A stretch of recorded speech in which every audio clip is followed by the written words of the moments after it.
Howdy, folks. Today we're looking at Uncanny X-Men number 133 in facsimile from 1980 in Marvel Comics. For as many times as I've read this run of comics, many times across many decades of my life, it's a testament to their staying power that I still find myself eager to read them again, and counting the days until the next one comes up in rotation.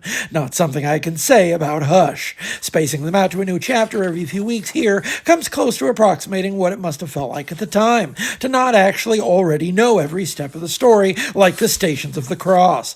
Now, of course, this is one of the most famous comic books ever printed. Even people who hate the X-Men know this number by heart, because this is the precise juice that generations of subsequent creators have been sipping across multiple fields of human endeavor.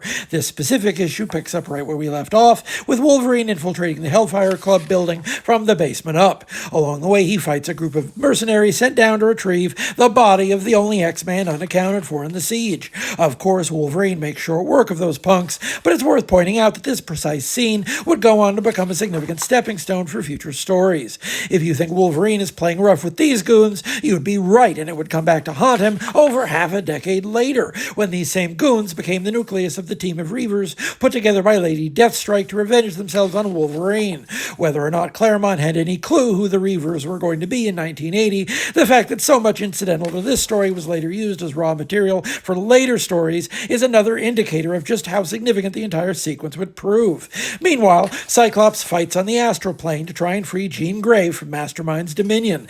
This is a particularly nasty patch of road, with Jason Wyngarde having turned Jean into not just an 18th century lady, but a woman of the antebellum South who reacts quite poorly to intimations of both freed slaves and the Continental Army. Mastermind has succeeded to a degree greater than he even knows in corrupting an otherwise good and decent person, turning her into a monster, a bigot, and a betrayer. If you're thinking that won't end well for Mastermind, you're very right. He will definitely come to regret having turned the most powerful person on the planet into a greedy sadist.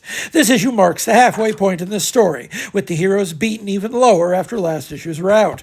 Wolverine is still free for the moment. Maybe he'll be able to do something, because otherwise, my goodness, things are about to go from really bad to even worse on an inconceivable scale.